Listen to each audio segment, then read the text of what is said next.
What is up, everybody? It is the Gallant Gamer here, and today I'm going to be doing another special video on Persona, not Persona 4, not Persona 3, but no, Persona 5. That is correct. We'll be doing a trailer analysis and a webpage analysis as well of what we already know about the game. So, let's get straight into this. We're just going to start off by, getting the trailer here and analyzing this. So, let's see here. I'm going to pause it at parts that I think are going to be important that I can analyze. Atlas, yes, thank you for that. We now know who it's by, guys. It's by Atlas.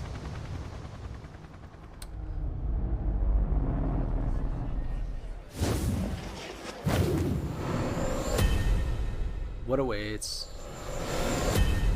Glory or Catastrophe. That saying, I believe, is going to be important because Glory or Catastrophe has been like their headline for the whole game, no matter if it's on their webpage or the trailer.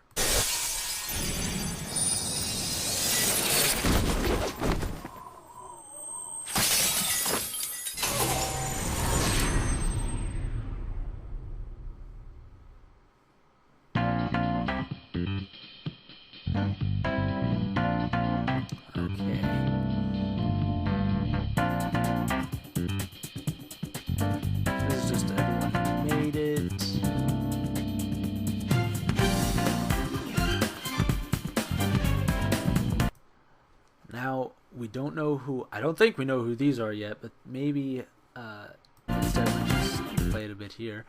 Igor's coming back, so with those two little children, I suppose that's what they were, opening the gates to where you go to Igor, and possibly you go to Igor in a prison cell-like thing this time instead of the Velvet Room, which would be really interesting if they changed that up. But maybe those two children are like the equivalent of like Margaret now or something. Or maybe I'm just overthinking it and they're just two children who open the door for you. So, obviously, Igor's coming back. Alright. This will take place in Tokyo, by the way. Modern day Tokyo. That's what's going to be taking place in.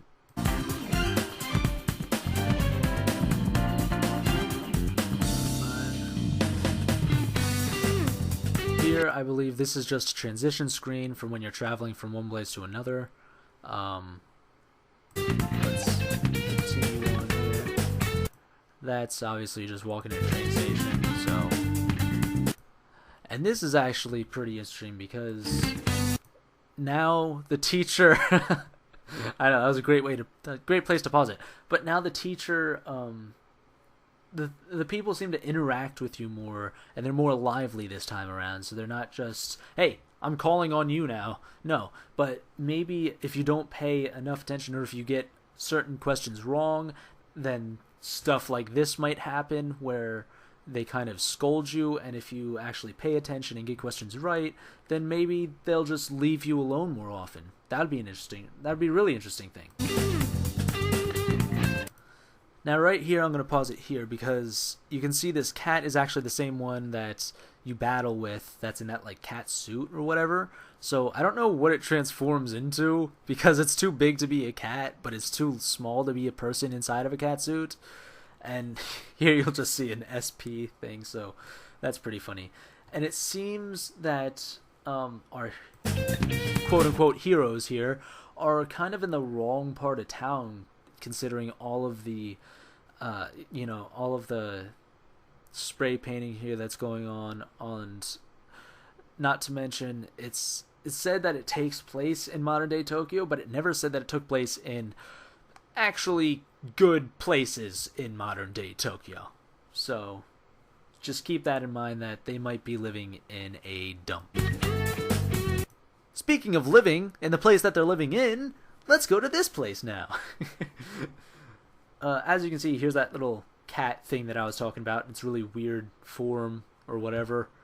And if we play it a bit more here, you'll see that I think they're planning out a heist here. Which heists, I believe, could take place as the new dungeons. Like, you plan a heist, you and your friends do, and then when you actually carry out that heist, the place that you're doing the heist in is your dungeon. So maybe that could be kind of the new forms of dungeons, but I don't know. We'll just have to see in the little McDonald's-esque fries here.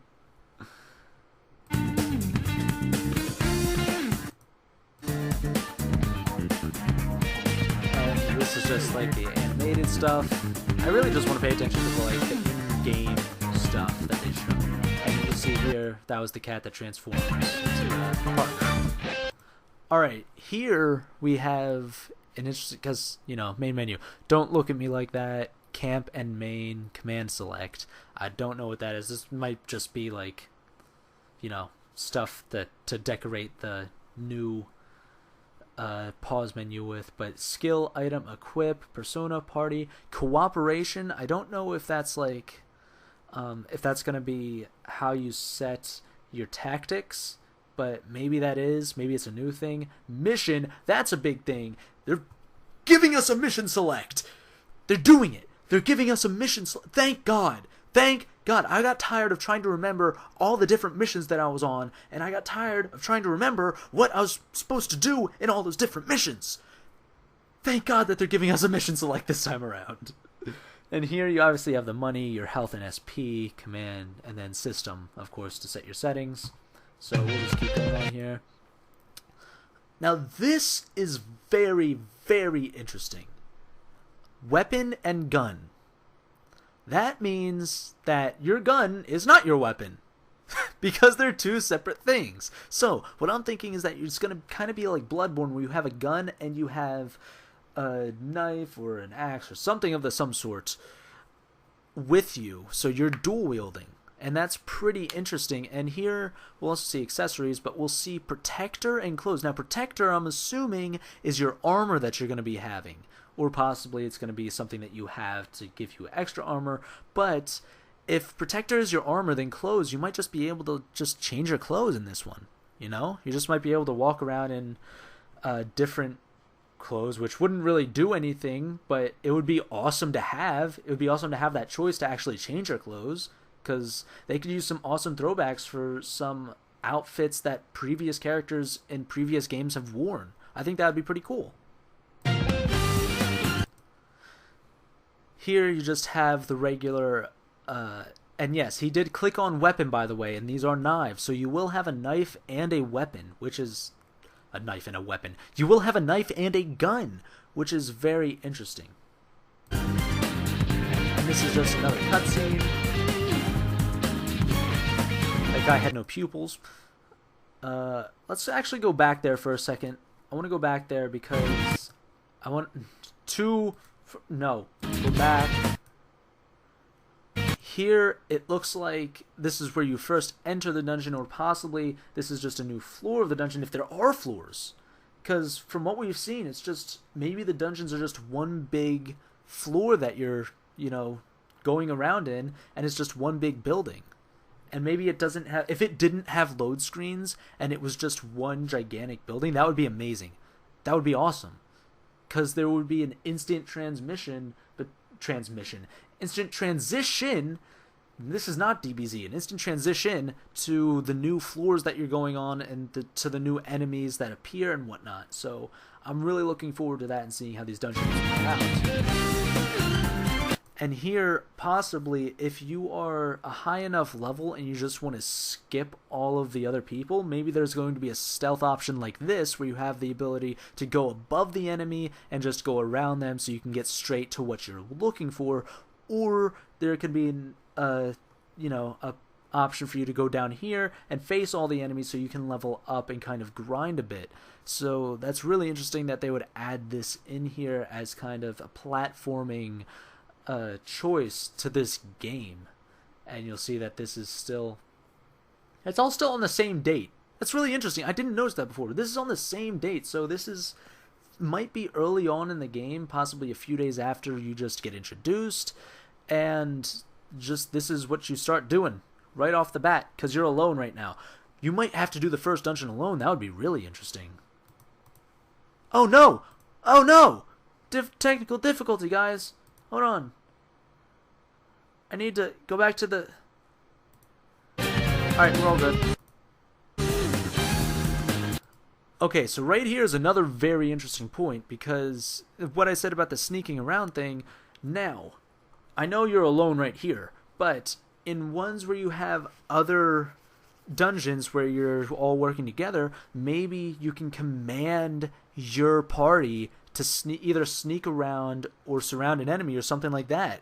And that would be pretty cool, because it would be kind of really weird if you were just hiding, doing your best to stay out of sight, and then your partners and party were like standing in the middle of the doorway. That would be kind of counterproductive. So I assume that they're going to have something along the lines of that. And here, let me try to pause it at just the right time. Oh no, I missed it. Alright, let's go back a little bit. And right, no, yeah, okay, we'll just do it right here. Takemi Tae. So this is the medical clinic, which at first I thought it might be like a social link or a, well, who knows, you might still be able to get a social link with this chick, but, or I think that's a chick. But at first I thought it was like a school nursery, but I don't think that's the case, because right here, this is obviously the new shop for you to get your items, your healing items, and hopefully your SP items, Atlas. Because I'm tired of having to go to the goddamn Fox every time I want to refill my SP. I want SP items that I can use, like, that I can buy. That I can just buy. I don't have to find in dungeons. I want SP items in the stores this time around. Please. Please. Please add that, Atlas. And here's just another cutscene. Another cutscene. Here we have the military shop, where you will be buying your all your weapons and whatnot. And here, I believe, is the character select, because this is probably you, and this is probably what you have equipped. So here you will see that you do indeed have a knife and a gun equipped, and that's armor. I'm assuming that's accessory. So yeah, I think there will be clothes in this. There probably will indeed be like different clothes that you can dress up as just in regular day. So that's gonna be really cool if they did add that in. But yeah, I'm assuming this is you, because the main character is always first on the list. So you're probably gonna be the Joker or the Fool. So that's just a little interesting fact for you all.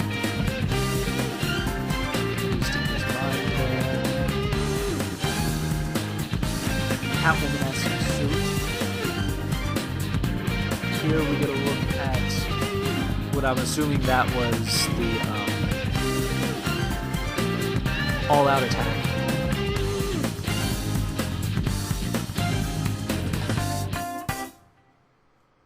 And then we'll wait for a second.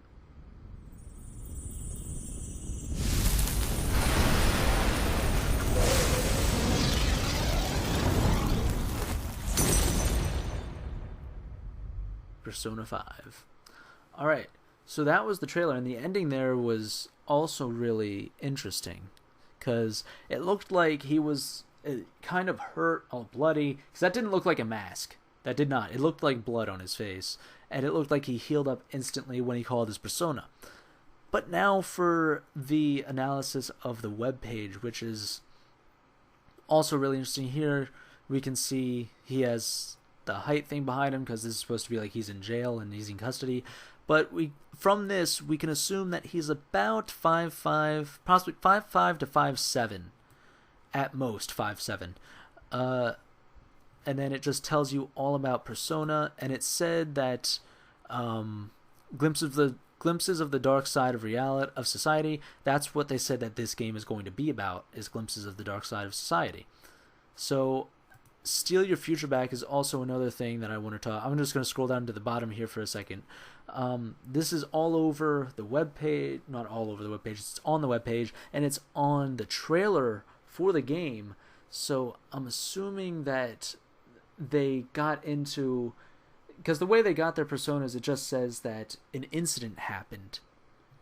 And they're in the poor part of town, so possibly these were all children who had, you know, wealthy families or whatnot, and possibly those families were murdered or something else, and they might have even been stolen from. And because they said that they moved out of their parents' houses and everything else, but you know, I'm sure they all have different backstories. Maybe one of them was stolen from, maybe one of them was kind of like the parents disowned them or something like that. So I'm sure it'll be really, really interesting to see what Steal Your Future actually means. So here we just have all the people that worked on it. Flawlessly from art to life, super stylish interface. Use the potential of the hardware. That also looks really, really cool. And you'll see here that you are fighting with all the people that you saw in the trailer, including the cat. So you get a fight with a cat this time. 3, it was a dog. In 4, it was a fox. In this one, it's a cat. Trap-filled dungeons await our heroes. And this is how you can tell that this is indeed the dungeon. Because, you know, it's under the section for dungeons. Trap-filled dungeons. Trap-filled dungeons. That's something that I never paid attention to before. I knew that it had people in it, but it says trap-filled dungeons. So possibly there could be like falling floors that'll take you down a floor if you're on an upper floor, and then you'll have to go back up to the other floor and work your way through again. Who knows? I mean, that seems like a really interesting concept. It seems like it could be really annoying, but it seems really interesting and cool. The new Persona sound will overwhelm your senses. Yeah, that's just saying that the music's going to be awesome, I'm pretty sure. Concept, a new kind of young and roguish hero. Basically, they're a group of teenagers mass. Who are they? Blah, blah, blah. So yeah, you're just all new delinquents.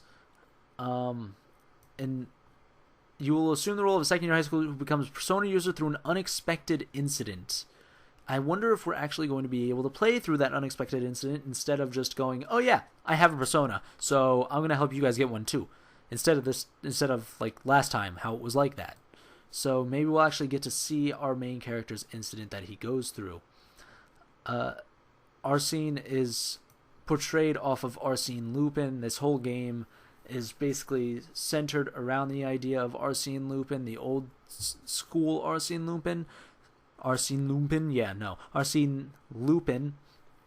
So that's also really interesting. This is something that I hope they fix, because it's not a game-breaking thing or like anything that would ruin the game for me, but I would like them to give the characters, like the non-important characters, faces, because that just helps with the immersion. And if people don't have faces, then I'm going to be a little bit taken out of the game, but it's nothing that would like ruin the game for me or anything. It's just a little small detail that I think they should add in there in the end. Because, I mean, when we saw in the trailer, the kids that you were going to school with, they all had faces, right? So, you know, that's a thing. And Glory or Catastrophe, Steal Your Future back. This is coming out for the PlayStation 3 and PlayStation 4. Release date, 2015. Price to be announced. It's going to be $60. We all know it's going to be $60. Rating pending. That's something else I wanted to talk about. Like, I didn't really feel like Persona 4 needed to be M, because it didn't really have... It had... People say that the dick riding chariot thing was explicitly... It's not explicitly a dick. It looked like a dick, but it wasn't explicitly a dick, so... There was no really reason, in my opinion, for the Persona 4 to be rated M. Persona 3, yes, because kids shot themselves in the head to activate their personas. That's like a mature concept right there. Persona 4, I think, could have been rated T, because they didn't say fuck at all, and they didn't show like any explicit sexuality stuff, and there wasn't really like any hardcore drug use or alcoholism in there. I mean, Dojima got drunk a couple times, and it was like the kids acted like they were drunk, but that's about it. There wasn't really, in my opinion, any reason for Persona 4 to be rated rated M in the first place. So I'm interested to see what this would be rated. It's probably going to be rated M, because the other two were, and probably the other two before that were, but we'll just have to see. And then players is 1, so there will be no cooperative or anything like that in here, which I was interested to see if they could have done that or not. And I mean, it's obviously, I'm not going to say that, oh, this is going to be bad because it doesn't have cooperative play. No, I'm not saying that. It's a single player game. I'm fine with that. But it would have been interesting to see if they could have introduced some sort of cooperative or multiplayer part in it. More likely cooperative, because then you could just take on dungeons with your friends. That would have been pretty cool. But that doesn't need to be in there. And so far the game looks really, really cool. If you like this video, give it a thumbs up. If you really like this video and you want to see more about me, be sure to hit that subscribe button, because I will be bringing you videos bi-daily, hopefully, starting, well, soon. Like now, soon, hopefully. But even more so than that, guys, be sure to stay gallant.